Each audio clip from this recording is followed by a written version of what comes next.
Breaking news from South America has sent shockwaves across the globe this morning. The United States has reportedly launched major military strikes against Venezuela, with President Donald Trump announcing the capture of Venezuelan leader Nicolás Maduro. Early Saturday morning, multiple explosions rocked the Venezuelan capital of Caracas as what appears to be a coordinated military operation unfolded. CNN teams on the ground witnessed several blasts starting at approximately 1:50 a.m. local time, with widespread power outages affecting multiple areas of the city. President Trump took to Truth Social to announce what he described as a successful large-scale strike against Venezuela. According to his post, Venezuelan President Nicolás Maduro and his wife have been captured and flown out of the country following what Trump called a brilliant operation. In a brief phone interview with the New York Times, Trump praised the planning and execution, describing it as the work of great troops and great people. However, Venezuelan government officials have vehemently disputed these claims, declaring a national emergency and condemning what they term military aggression by the United States. The Venezuelan Vice President Delcy Rodriguez has demanded proof of life for President Maduro, stating that she does not know his current whereabouts. This has created a fog of uncertainty around the actual status of the Venezuelan leader. Reports indicate that strikes occurred not only in Caracas, but also in the states of Miranda, Aragua, and La Guaira. Military facilities appear to have been primary targets, including Fuerte Tiuna, which is Venezuela's largest military complex. Smoke was seen rising from military hangars, and another military facility in the capital lost power, according to Associated Press reports. The Federal Aviation Administration immediately prohibited U.S. commercial aircraft from operating at all altitudes over Venezuelan airspace, citing safety of flight risks associated with ongoing military activity. This flight restriction was issued at 2 a.m. local time in Caracas and was initially set to remain in effect until Sunday morning. The order notably does not apply to foreign or military aircraft, suggesting that operations may still be ongoing. To understand how we reached this critical moment, we need to examine the escalating tensions that have been building for months.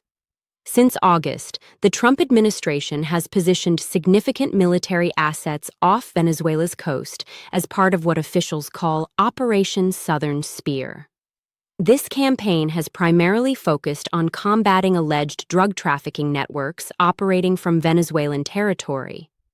Reports indicate that nearly 40 suspected drug trafficking vessels have been destroyed in the Caribbean and Eastern Pacific since September, with more than 115 suspected drug traffickers killed in these strikes, according to official sources.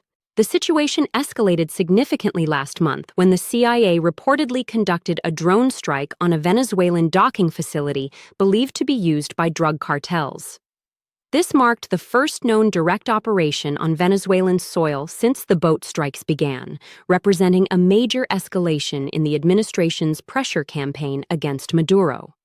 President Trump had repeatedly warned that ground strikes against drug cartels would begin soon, threatening to expand operations beyond maritime interdiction.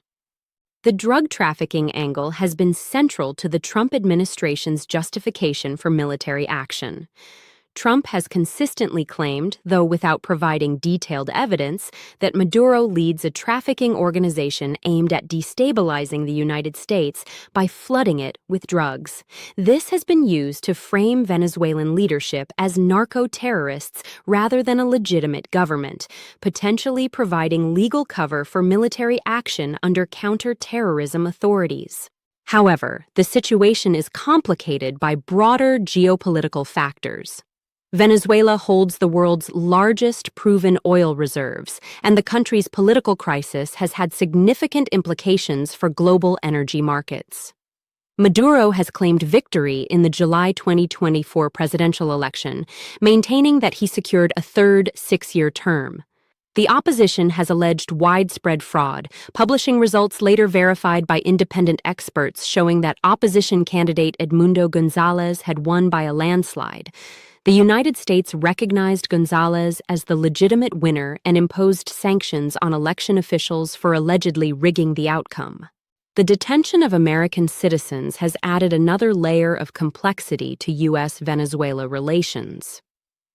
Reports indicate that Venezuelan security forces have detained at least 5 Americans in recent months as the United States built its pressure campaign against Maduro. U.S. officials believe that the Maduro regime has been detaining Americans to build leverage against the United States, similar to tactics used by Russia with American detainees. This pattern of using foreign nationals as bargaining chips has become a source of significant tension between the two countries. The timing of today's military action appears strategically calculated. Just this week, Maduro had indicated in a television interview that Venezuela was open to negotiating an agreement with the United States to combat drug trafficking. When asked directly about previous U.S. attacks on Venezuelan soil, Maduro had said this could be something to discuss in a few days. This suggests that diplomatic channels were at least theoretically open, making the sudden escalation to major military action all the more dramatic. The international reaction has been swift and varied. Colombian President Gustavo Petro posted on social media that someone was bombing Caracas, calling for an emergency United Nations meeting without specifically naming the United States as responsible. Democratic Senator Ruben Gallego of Arizona, a Marine Corps veteran who served in Iraq, immediately condemned the action on social media, calling it an illegal war and the second unjustified war of his lifetime. The legal implications of this military action are significant and complex. Under international law, military strikes against a sovereign nation typically require either self-defense justification, UN Security Council authorization, or invitation by the legitimate government.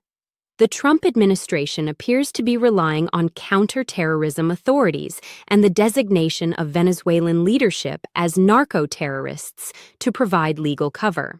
However, this approach faces scrutiny from legal experts who argue that traffickers are considered civilians under international law, and summarily killing them militarily may constitute war crimes. The humanitarian implications are equally concerning.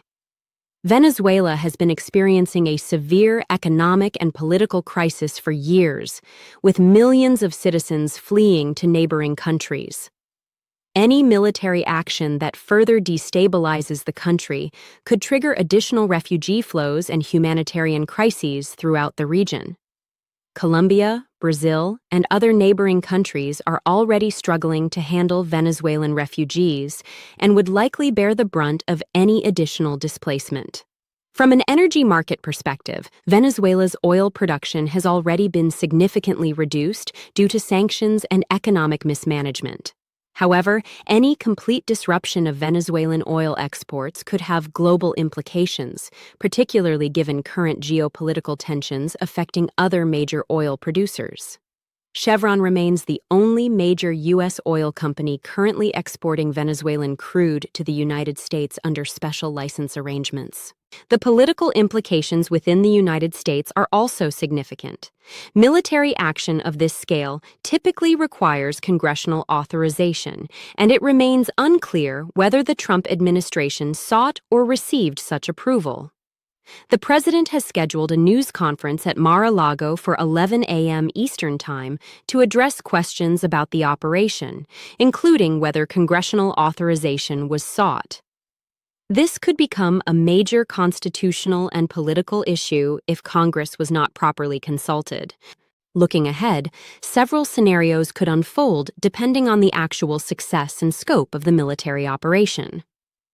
If Maduro has indeed been captured or removed from power, Venezuela could face a period of significant instability as various factions vie for control. The military, which has been crucial to Maduro's hold on power, could fragment or potentially support a transition to opposition leadership. However, if Maduro remains in control, or if the operation was less successful than claimed, this could lead to further escalation and potentially a prolonged conflict.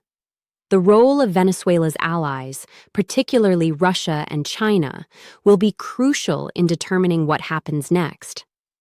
Both countries have significant economic and strategic interests in Venezuela and have previously provided military and economic support to the Maduro government. Their response to U.S. military action could determine whether this remains a regional crisis or escalates into a broader international confrontation. For the Venezuelan people, who have endured years of economic hardship and political repression, the situation presents both risks and potential opportunities. While military action could bring an end to the Maduro government that many Venezuelans oppose, it also risks further violence and instability in a country that has already suffered tremendously. The international community will need to be prepared to provide humanitarian assistance and support for democratic transition if the current government falls. Regional stability will largely depend on how neighboring countries respond and whether they can manage potential refugee flows and security spillovers. The Organization of American States and other regional bodies will likely play important roles in coordinating international response and potentially overseeing any political transition.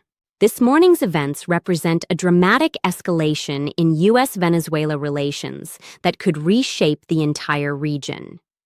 Whether this leads to democratic transition in Venezuela or further conflict and instability remains to be seen. What is clear is that the situation will require careful monitoring and thoughtful international engagement to minimize humanitarian costs and maximize the chances for peaceful democratic resolution. The coming hours and days will be crucial in determining not just Venezuela's future, but the broader implications for international law, regional stability, and U.S. foreign policy in Latin America.